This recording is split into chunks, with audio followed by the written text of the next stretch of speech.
痛みを感じろ。痛みを考えろ。痛みを受け取れ。痛みを知れ。痛みを知らぬ者に本当の平和はわからん。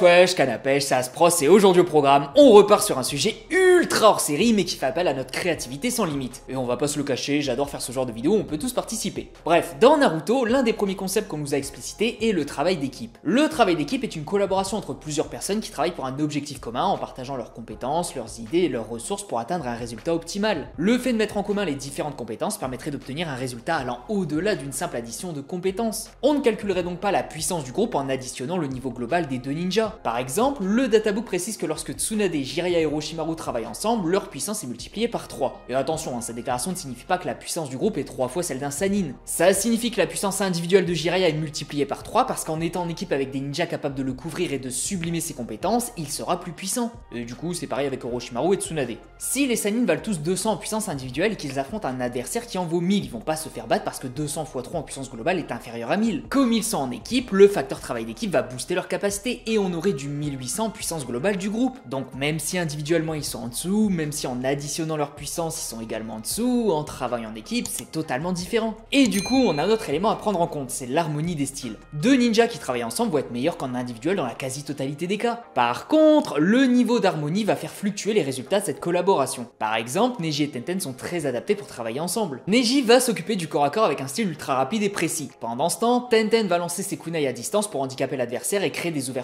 pour Neji. De plus, Neji peut voir les kunai de Tenten même dans son dos grâce à ses yeux, donc lui pourra les esquiver au besoin et les lancer sur Neji pourrait même obstruer la vue de l'adversaire. D'ailleurs, même niveau caractère, ça match parfaitement. Tenten préfère les gens moins extravagants que ceux avec des gros sourcils et Neji est très calme. Les deux s'entraînent souvent ensemble, ils se connaissent, ils se respectent et se tirent mutuellement vers le haut. Manquerait plus qu'un bébé et ce serait parfait. Donc les deux vont être plutôt boostés par le style de l'autre. Par contre, si on remplace Neji par Kiba, là c'est différent. Bien sûr que Tenten pourrait toujours couvrir et créer des ouvertures à Kiba, mais ça le ferait moins. Kiba n'a pas la possibilité de voir les armes lancées dans son dos, donc il y aurait moins de possibilités qu'avec Neji. Et même niveau caractère, les deux risquent de s'entendre, mais pas au même niveau que Neji Tenten. Du coup, on peut donc hiérarchiser ces deux duos. Neji / Tenten est une combinaison plus optimisée que Tenten / Kiba, et le boost des compétences de chacun va varier en fonction du partenaire de Tenten. Bref, tout ça pour dire que le travail d'équipe booste les compétences individuelles et collectives, mais qu'il existe des combinaisons plus optimisées que d'autres, et c'est ce dont il est question aujourd'hui. Aujourd'hui, on va essayer de créer des combinaisons de ninjas en prenant appui sur leurs compétences et ou leur caractère. On va créer des duos qui n'existent pas, mais qui pourraient être assez efficaces au vu de leur style de combat. Alors évidemment, on va essayer de ne pas faire les combinaisons les plus obvious, genre Naruto Sasuke, Minato Tobirama ou Kakashi Obito. Par contre, on va pouvoir créer des duos avec deux personnages qui ne se connaissent pas ou qui ne sont pas du tout du même côté de la force, genre des gentils et des méchants. Ça fait que n'importe quel personnage pourra se retrouver avec n'importe quel autre personnage sans connecteur scénaristique logique. Je le précise tout de même si ça va sembler évident, mais cette vidéo est juste une analyse stricte des compétences de chacun. On ne va pas prendre en compte la temporalité, genre deux ninjas de deux époques différentes pourraient se retrouver en équipe. On ne va pas chercher à créer un scénario dans lequel les deux pourraient s'allier, c'est vraiment on analyse le style de combat d'un ninja et on le met en équipe avec celui qui lui permettrait de briller un maximum. Et de la même façon, on se moque totalement de la puissance globale du groupe. Un duo Madara-Akamaru serait plus fort qu'un duo Shikamaru-Shoji alors que Shikamaru-Shoji est un meilleur duo. Nous, ce qu'on veut créer, ce sont vraiment des groupes harmonieux dans lesquels les deux membres en sortiraient grandis. Donc on ne cherche pas les incohérences temporelles, on ne se dit pas que les 7 duos présentés auraient dû avoir Hashirama ou Madara dedans et on profite juste. Parce que oui, au passage, je vais présenter 7 duos et expliquer pourquoi ils seraient diaboliquement efficaces. Et puisque j'entends que vous êtes prêts à m'entendre créer des combinaisons pour survendre Tenten, on va pouvoir commencer.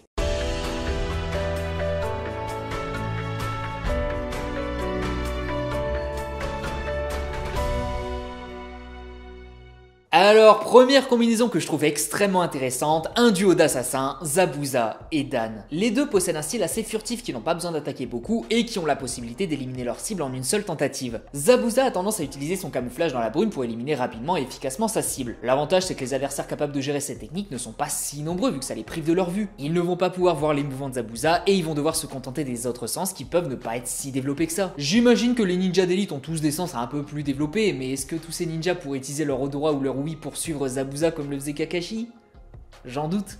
Dites-vous surtout que Zabuza il a pas eu de chance de tomber sur un ninja comme Kakashi directement, parce qu'ils sont pas nombreux ceux ayant des sens surdéveloppés comme les siens. Mais bon, Dan, quant à lui, utilise principalement la technique de spiritualisation qui lui permet de quitter son corps afin de prendre le contrôle de l'ennemi et de le tuer. Dès lors que son esprit quitte son corps, il peut pas être vu, pas être senti, pas être entendu, bref, il est vraiment invisible. Cette technique ressemble à la transposition des Yamanaka mais en version boostée aux hormones de Shoji. Vu qu'il a indiqué qu'il a pris la vie de beaucoup de ninjas au cours de sa vie avec cette technique, je doute qu'elle soit aussi limitée que la transposition là-dessus. Du moins, éliminer quelqu'un avec ne semble pas si contraignant. Mais du coup, pourquoi les deux iraient bien ensemble? Bah, tout simplement, comme je l'ai dit au début, il s'agirait d'une équipe d'assassins qui ne va pas faire durer le combat. Zabuza va lancer son brouillard pour empêcher l'adversaire de voir. Sauf que l'adversaire peut toujours utiliser son odorat ou son ouïe pour anticiper. Et c'est là que Dan va venir combler cette lacune. En parallèle, il utilisera sa technique de spiritualisation pour attaquer. Quand il est comme ça, impossible de le voir, de l'entendre, de sentir son odeur ou quoi que ce soit. Même les 5 Kage et Madara n'ont pas capté qu'il était là, donc niveau furtivité, c'est du délire. Zabuza va se dissimuler dans son brouillard et cacher le fait que Dan utilise sa technique de spiritualisation pour éviter qu'on l'empêche d'agir. Dès lors, le ou les adversaires vont devoir gérer un gars qui se dissimule dans l'épaisseur du brouillard, qui ne fait quasi aucun bruit et qu'on ne peut pas sentir sans préparation préalable, et un être fantomatique littéralement impossible à capter. Et d'ailleurs, Dan peut sentir où est la victime sans la voir, donc lui pourra bouger à travers le brouillard sans être repérable. Vous ne pouvez pas voir votre adversaire, vous ne pouvez pas l'empêcher d'activer sa technique, et vous ne pouvez pas tanker l'attaque. Qu'est-ce que vous voulez que je vous dise de plus? Cette combinaison est ultra optimisée, on ferait face à un duo capable d'assassiner des adversaires bien plus forts qu'eux en individuel. Niveau caractère, ça reste des ninjas assassins, donc ils ont pas forcément à s'entendre, juste à collaborer. Et du coup, ils pourraient devenir une équipe légendaire capable de retourner une immense partie du roster de Naruto.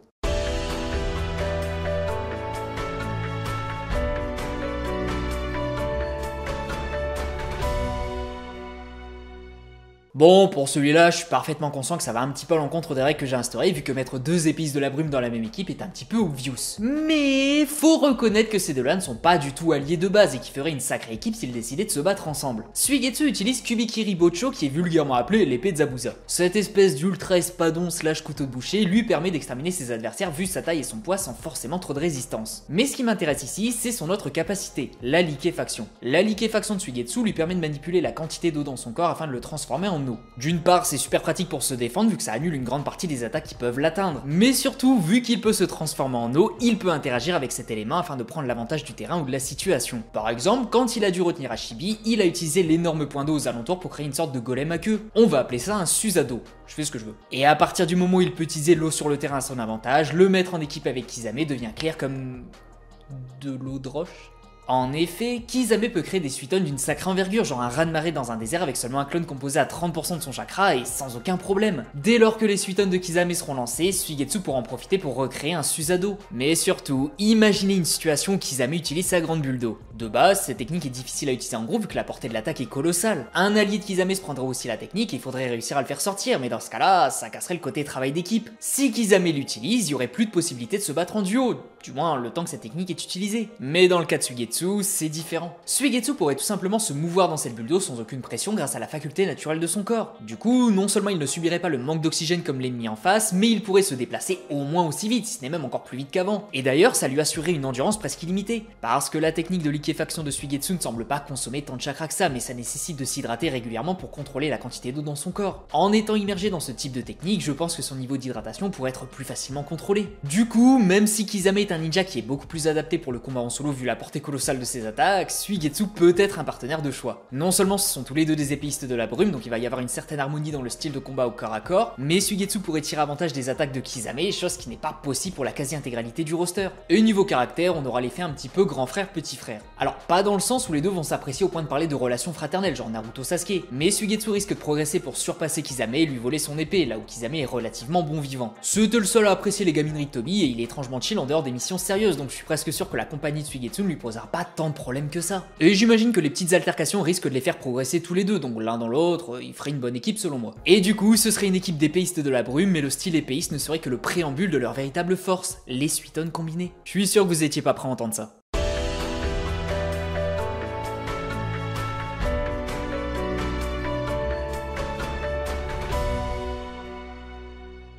Ensuite, nous avons le duo Itachi-Karin. Nani?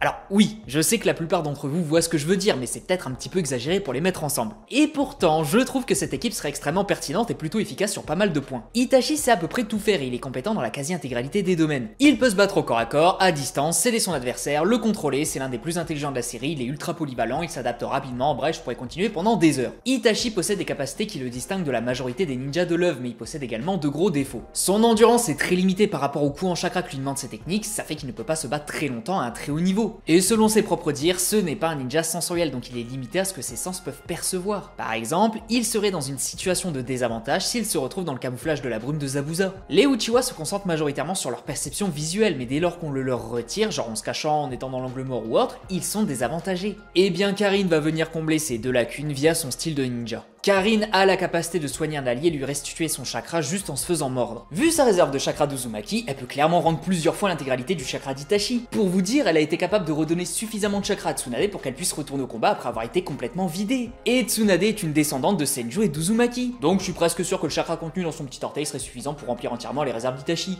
Et plusieurs fois. D'ailleurs, la surutilisation du Mangekyou Sharingan pourrait abîmer la santé d'Itachi, mais il y a des chances pour que les facultés curatives du chakra de Karin puissent minimiser, voire annuler ses effets négatifs. Du coup, Itachi pourrait potentiellement spammer son Mangekyou Sharingan sans forcément devenir aveugle ou cracher ses poumons comme un fumeur après avoir monté 4 étages. Et concernant les angles morts du Sharingan, faut comprendre que Karin est une Kunoichi sensorielle, donc elle pourrait faire office de tour de contrôle à Itachi qui pourrait constamment connaître la position de l'ennemi. Karin viendrait donc combler les quelques lacunes d'Itachi. A l'inverse, Karin n'est pas réellement une combattante. Itachi pourrait plutôt la défendre de toutes les offensives ennemies afin de conserver son ange gardien, mais je doute qu'elle participe à l'attaque. Oui, elle peut invoquer des chaînes d'adamantine sous un état de rage, mais c'est vraiment secondaire ici. Le plus important à noter est que Karin pourrait être une sorte de stock de ressources quasi infini. Itachi c'est un minigun et Karin c'est une caisse de munitions. D'ailleurs, c'est vraiment dommage que Sasuke était très énervé pendant le conseil des 5 Kage parce qu'il aurait tellement pu bénéficier des capacités de Karin. Mais bon, il était fâché. Niveau entente, Itachi risque d'avoir clairement plus de considération pour Karin, la traitant un petit peu plus comme une camarade et pas juste comme un outil. Karin, quant à elle, pourrait apprécier d'être avec un être normal, contrairement à Jugo et Suigetsu. Et vu la ressemblance avec Sasuke, il y a des chances qu'elle tombe sous son charme et la suite appartiendra à l'histoire si vous voyez ce que je veux dire. Clin d'œil, clin d'œil. Bon après oui, Karin aime Sasuke parce qu'il l'a sauvé en étant gosse, mais qui n'aimerait pas un Sasuke plus beau et plus gentil? Parce qu'en vérité, c'est ce qu'est Itachi, le Sasuke parfait. Bref, ce duo va reposer sur la puissance d'Itachi soutenu par les capacités de Karin et il va être ultra dangereux et ultra difficile à vaincre.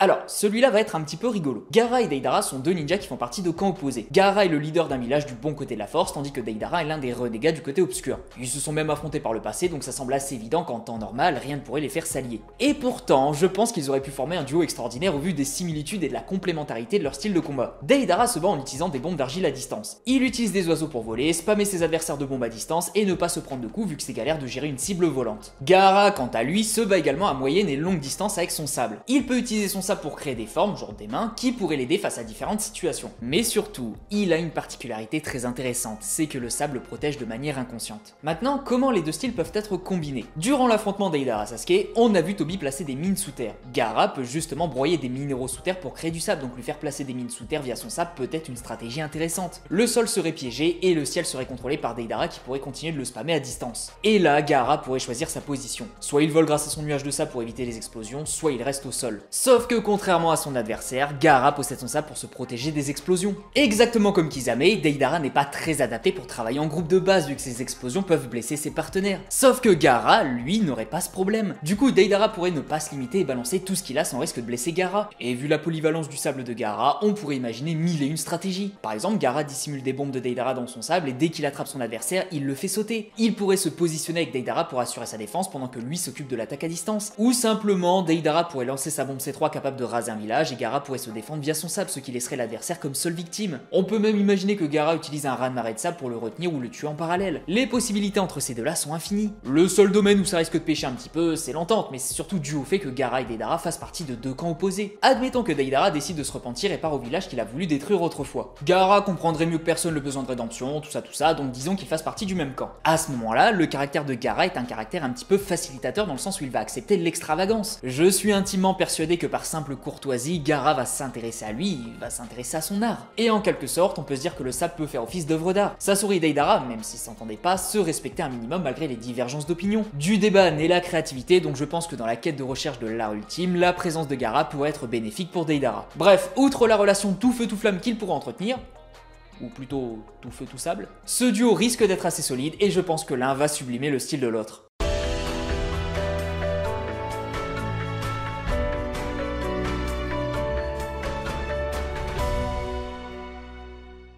Bon, ce duo va être celui qui sera le moins incroyable sur le papier, mais qui serait probablement le plus intéressant à suivre sur le plan narratif. Mais on verra ça à la fin. De prime abord, Sai et Killer Bee n'ont rien en commun, ils n'ont pas forcément des capacités similaires ou complémentaires. Du moins, c'est ce qui se devine si on analyse leurs capacités en surface. Mais dès lors qu'on s'intéresse en profondeur à leurs capacités, ça devient un duo incroyable. Killer Bee a deux particularités, un corps à corps extrêmement imprévisible et sa faculté de travailler en équipe avec Hashibi, son bijou. Sai, quant à lui, est un ninja des forces spéciales de la Racine qui devrait être compétent un petit peu partout mais qui utilise majoritairement sa plume pour dessiner des choses pour se battre avec lui. Vu que ça reste des dessins, il peut créer virtuellement n'importe quoi sans grosse limitation. Du coup, pourquoi les mettre en duo? Une des facultés de Killer Bee est l'utilisation d'encre pour se battre. Soit il l'utilise pour aveugler son adversaire, soit il l'utilise pour créer des sortes de clones capables de sceller ce qu'il touche. Et ça tombe bien, c'est un petit peu le style de Sai. Sai est capable de dessiner des créatures d'encre pour affronter son adversaire et même le sceller au besoin. Du coup, non seulement l'adversaire pourrait avoir à faire face à deux offensives de scellement, mais Killer Bee pourrait procurer une encre particulière à Sai. C'est pas forcément précisé dans le manga ou dans les différents supports, mais il semblerait que l'encre de Sai soit de l'encre tout ce qu'il y a de plus classique. Mais en le combinant à son chakra, il peut la manipuler. Du coup, on peut imaginer que l'encre produite par un bijou de type pieuvre soit plus puissante dans sa construction vu que l'encre est lancée via le chakra d'une entité ultra puissante. Si Hashibi fournit de l'encre à Sai, il pourrait éventuellement dessiner des créations boostées par le chakra d'un bijou. À ce moment-là, la puissance des créations de Sai serait démultipliée et il serait apte à être un soutien de taille pour Killer Bee. D'autant plus que Killer Bee se bat majoritairement au corps à corps quand il est en forme de base, donc avoir un spécialiste du combat à moyenne et longue distance ne peut être que bénéfique pour le côté polyvalence. Sai peut voler, spammer son adversaire de technique d'angle pendant que Killer Bee le bourre au corps à corps. Et si la situation se complique, passage en Hashibi, toile le monstre fantomatique via l'encre d'Hashibi et création de bébête avec une partie du pouvoir d'un bijou. Killer Bee possède d'énormes ressources et c'est ce qui manque à Sai. Quant à Bee, il lui manque le côté tacticien froid et détaché. Les deux vont donc être un duo assez efficace puisqu'ils vont se compléter et profiter des avantages de l'autre pour combler leurs éventuelles lacunes. Et d'ailleurs, au niveau entente aussi, ça risque d'être intéressant. Au contact de Bee, Sai va sans doute apprendre un petit peu plus sur la psychologie comportementale des êtres humains. Il va voir que Bee est un individu extravagant qui dit ce qu'il pense et qui n'essaie pas d'étouffer ce qu'il ressent. Ça va permettre à Sai d'avoir un modèle à suivre et de devenir de plus en plus expressif. A l'inverse, Bee risque de rester comme il est, mais il va développer une certaine affection pour Sai. Parce qu'au final, Bee et Sai sont un petit peu dans le même cas. Quand Bee était enfant, tout le monde le rejetait à cause de sa condition Jinchuriki. Sauf qu'au lieu de sombrer dans la haine, la tristesse ou autre, il s'est réfugié dans une attitude extravagante et a commencé à rapper. Du coup, Bee comprendrait mieux que personne le besoin de développer une véritable personnalité afin de traverser les épreuves de la vie. Peut-être lui tendrait-il la main afin de lui montrer la voie de Lenka.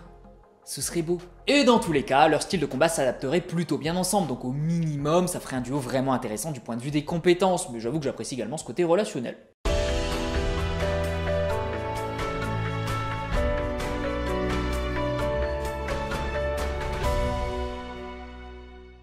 Hein?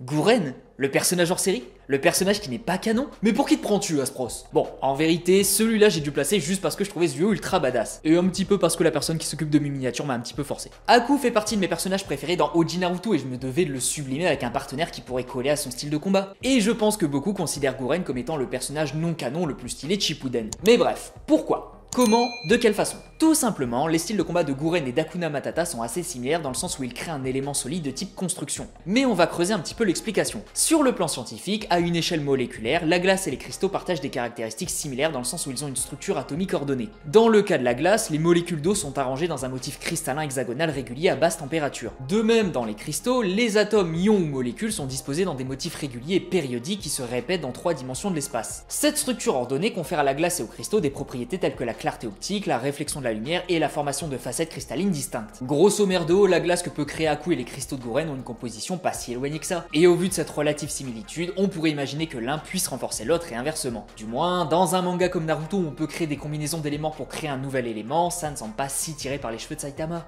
En théorie, les cristaux pourraient potentiellement accélérer la formation de glace en agissant comme des sites de nucléation, c'est-à-dire en fournissant des points de départ pour le processus de cristallisation de l'eau. Ça dépendrait de divers facteurs tels que la composition chimique des cristaux, la température, la pureté de l'eau, etc. Mais comme on est dans un monde où les ninjas créent eux-mêmes les divers éléments via le chakra, on peut imaginer assez facilement que plus le niveau de maîtrise est haut, plus pur est le résultat. Du coup, la composition des cristaux de Gouren pourrait accélérer la formation de glace d'Aku ou tout simplement la renforcer. Et à l'inverse, la glace d'Aku pourrait solidifier ou protéger les cristaux de Gouren. Et on va pas se le cacher, imaginer des créations à moitié glace à moitié cristal, c'est super stylé. Déjà que l'élément cristal c'est archi badass, alors si on rajoute la glace, c'est digne de mes rêves les plus fous juste derrière une revanche Sakurino pour le titre d'Okage. Niveau entente, on pourrait presque le justifier scénaristiquement. drastiquement. Admettons que ce soit Gouren qui ait trouvé Haku et non Zabuza et on aurait une relation ultra fusionnelle. Gouren n'est pas une mauvaise personne et elle va se prendre rapidement d'affection pour Haku et sa pureté qui fait pas mal penser à Yukimaru. Et Haku aurait les mêmes instincts protecteurs envers Gouren qu'il avait envers Zabuza, la personne qui lui a donné un endroit où aller. Donc les deux seraient prêts à tout pour protéger l'autre et au vu de la similitude de leur style de combat, c'est-à-dire des ninjas créateurs, alors on pourrait supposer qu'un duo entre ces deux-là serait monstrueux. Et rien que pour le côté badass, je devais placer ce duo dans cette vidéo. Et un petit peu pour Elfman également.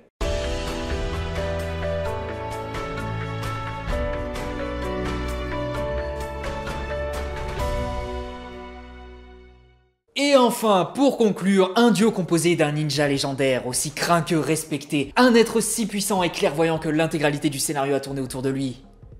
Et ce ninja est mis en duo avec Minato. Tenten Minato peut sembler un petit peu bizarre sur le papier. On a deux ninjas de Konoha certes, mais deux ninjas de deux époques différentes avec deux styles totalement différents. Et pourtant, on a quelques similitudes et une complémentarité folle. Minato base son style de combat sur l'utilisation du Hiraishin, donc une technique spatio-temporelle. Bon, je vais la faire courte, mais il peut se téléporter instantanément là où il a une balise. Tenten, quant à elle, utilise également un dérivé des techniques spatio-temporelles en invoquant des armes depuis ses différents parchemins. Et c'est grâce à ça que leur complémentarité va les rendre ultra puissants en duo. Minato a tendance à se battre en lançant des kunai marqués d'une balise. Ça lui permet d'avoir des endroits de téléportation possibles un petit peu partout sur le champ de bataille. Tenten, elle, se bat en lançant des armes sur l'adversaire et sur le terrain. Maintenant, imaginez si sur chaque arme que Tenten envoie, il y a une balise. Sur chacune de ces armes. L'adversaire devrait esquiver les armes de jet de Tenten pour éviter de mourir, mais là, il va se retrouver dans une impasse. S'il les esquive, alors les armes de jet seront dans son dos. Sauf que Minato peut utiliser cette arme pour se téléporter dans le dos de l'adversaire et le décapiter. Et si l'adversaire n'esquive pas l'offensive de Tenten, alors il peut se faire blesser, voire tuer par l'arme de jet qui reste une arme létale. De plus, l'adversaire ne pourra pas cibler Tenten vu que ça impliquerait de lâcher Minato des yeux quelques instants, et vu le nombre de balises sur le terrain, c'est la pire des idées. Mais si l'adversaire se concentre sur Minato, il va laisser Tenten spammer ses armes à distance qui vont augmenter le nombre de points de téléportation et qui vont lui mettre encore plus de pression. D'ailleurs, vu que Tenten joue sur la distance, elle sera difficilement atteignable. L'ennemi aura beau essayer de réduire la distance, ça marchera pas vu que Minato sera là pour attaquer et il pourrait même téléporter Tenten ailleurs vu le nombre de balises Hiraishin sur le terrain. On peut même imaginer que Minato puisse se téléporter dans la dimension où se trouvent les armes de Tenten pour éviter les attaques et ne pas se téléporter sur le terrain au besoin. Genre, le Raikage avait tenté de jouer sur l'anticipation pour toucher Minato au moment où il allait se téléporter, mais s'il va dans la dimension Tenten, alors il sera impossible à toucher. Bon, après je le précise, mais c'est pas vraiment la dimension Tenten, c'est plutôt le lieu où elle stocke ses armes. Pour résumer, Tenten va remplir le terrain de balises Hiraishin via ses armes de jet. Minato pourra toutes les utiliser, ce qui va lui donner beaucoup de possibilités pour attaquer ou esquiver. Si l'adversaire n'arrive pas à esquiver une arme, Tenten le tuera. S'il y arrive, c'est Minato qui s'en chargera avec une attaque dans son dos. Et Tenten permet à ses partenaires d'être au max de leur capacité en les couvrant, donc imaginez Minato couvert par la gote. Et niveau entente, impossible d'imaginer Tenten ne pas s'entendre avec Minato. Les deux auraient été tellement bien en maître-élève, genre... Tenten aurait pu apprendre tellement de choses à Minato qu'il aurait pu devenir Hokage. Mais bon, c'est comme ça. Mais voilà pour cette vidéo. N'hésitez pas à me dire quelles sont vos combinaisons préférées ou celles qui vous semblent mauvaises. N'hésitez pas également à me donner vos propres combinaisons vu que ce n'est pas impossible qu'il y ait un épisode 2 réalisé avec vos combinaisons. D'ailleurs, j'ai assez de combinaisons en stock pour faire un épisode 2, donc c'est pas impossible. Et en attendant, je vous dis à la prochaine pour une nouvelle vidéo. Des bisous les gens, prenez soin de vous et je vous avoue que là, je sais même pas quoi faire la semaine prochaine. N'hésitez pas à me proposer des sujets.